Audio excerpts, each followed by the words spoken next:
AP YCP నేతల్లో చాలా మంది బిజీ పార్టీ అధినేత నుండి మాజీ మంత్రులు మాజీ ఎమ్మెల్యేలు నేతలకు క్షణం కూడా తీరిక ఉండటం లేదు. ఎప్పుడు ఏదో ఒక హడావుడి. అధికారంలో ఉండగా ఎప్పుడు బిజీగానే ఉన్నారు ఈ నేతలు. ఇప్పుడు కూడా అంతే బిజీగా ఉండటం ఆశ్చర్యంగా ఉంది కదూ. కానీ ఈ స్టోరీ వింటే వారు ఎందుకంత బిజీగా ఉన్నారో తెలుస్తుంది. మరెందుకు ఆలస్యం చూద్దాం.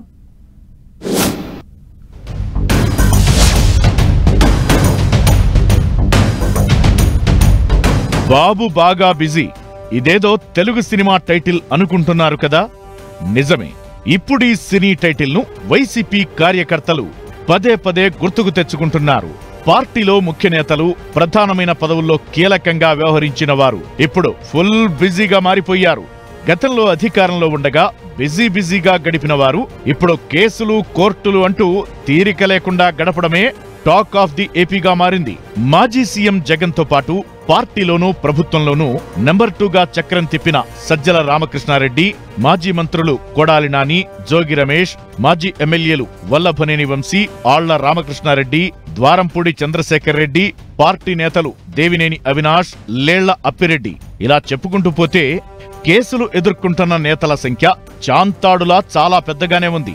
కాకపోతే ప్రధాన నేతలుగా చలామణి అయిన వారిపై వరుస కేసులు నమోదవడం, ఆ కేసుల నుంచి రక్షణకు వారు కోర్టుల చుట్టూ తిరగడమే ఏపీలో హాట్ టాపిక్ గా మారింది. ముఖ్యమంత్రి చంద్రబాబు ఇంటిపై దాడికి సంబంధించి మాజీ మంత్రి జోగి రమేష్ ను నిందితుడిగా చేర్చిన పోలీసులు ఆ కేసు నుంచి ముందస్తు బెయిల్ పొందడంతో అగ్రిగోల్డ్ భూముల స్కామ్ ను తెరపైకి తెచ్చారు. ఈ కేసులో మాజీ మంత్రి జోగి కుమారుడు, సమీప బంధువు ఆరోపణలు ఎదుర్కొంటున్నారు. ఇక మాజీ మంత్రిని నిందితుడిగా చేర్చే అవకాశాలు ఉన్నాయని ప్రచారం జరుగుతోంది. అదేవిధంగా టీడీపీ కేంద్ర కార్యాలయంపై దాడి కేసులో ఆరోపణలు ఎదుర్కొంటున్న ప్రభుత్వ మాజీ సలహాదారు సజ్జల రామకృష్ణారెడ్డి, ఆళ్ల రామకృష్ణారెడ్డి, దేవినేని అవినాష్ ముందస్తు బెయిల్ తెచ్చుకున్నారు. గత ప్రభుత్వంలో పలు అవకతవకలు జరిగాయని చెబుతున్న ప్రభుత్వం వీరిలో కొందరిపై మరిన్ని కేసులు నమోదు చేసే అవకాశముందని అంటున్నారు. దీంతో కేసుల ముప్పు ఉందని భావిస్తున్న నేతలంతా ఎప్పుడూ న్యాయవాదులతో టచ్లో ఉంటున్నట్లు చెబుతున్నారు.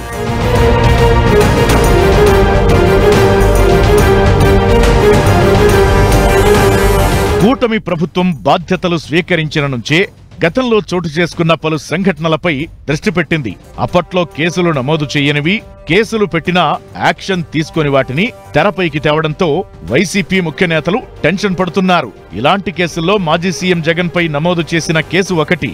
ఉండి ఎమ్మెల్యే రఘురామకృష్ణంరాజును కస్టోడియల్ టార్చర్ చేశారని జగన్ తో సహా 3 పోలీసు ఉన్నతాధికారులు, గుంటూరు జీజీహెచ్ సూపరింటెండెంట్ పై కేసులు నమోదు చేశారు. ఇదే విధంగా గన్నవరం టీడీపీ ఆఫీస్లో దాడి సంఘటనకు బాధ్యుడిగా మాజీ ఎమ్మెల్యే వంశీపై కేసు నమోదైంది. ఈ కేసులో ఆయనకు బెయిల్ రాకపోవడంతో ప్రస్తుతం పరారీలో ఉన్నట్లు పరిగణిస్తున్నారు పోలీసులు. ఇక మాజీ మంత్రి కొడాలి నాని, కాకినాడ మాజీ ఎమ్మెల్యే ద్వారంపూడి చంద్రశేఖర్ రెడ్డిపై కూడా కేసులు నమోదయ్యాయి. ఇలా కేసులు ఎదుర్కొంటున్న వారంతా మాజీ సీఎం జగన్ కు అత్యంత సన్నిహితులే. ఒకదానిపై మరో కేసు నమోదు చేస్తుండడం వల్ల ఈ మాజీ నేతలంతా న్యాయవాదులు, కోర్టుల పనిపైనే ఎక్కువగా ఫోకస్ చేయాల్సి వస్తోంది. వరుస కేసులతో ఏ కేసులో బెయిల్ వచ్చింది, ఇంకా పెండింగ్ లో ఉన్న బెయిల్ దరఖాస్తులేవి అన్న విషయాలు తెలుసుకోవడమే పెద్ద పనిగా మారిందంటున్నారు. ఇది గమనిస్తున్న రాజకీయ ప్రత్యర్థులు అధికారం పోయినా వైసీపీ వాళ్లు బిజీగానే ఉన్నారంటూ సెటైర్లు వేస్తున్నారు. మొత్తానికి గత ప్రభుత్వంలో టీడీపీ నేతలను ముప్పతిప్పలు పెట్టిన మాజీ ప్రజాప్రతినిధులు ఇప్పుడు అవే కష్టాలను ఎదుర్కోవడం రాజకీయంగా చర్చనీయాంశంగా మారింది.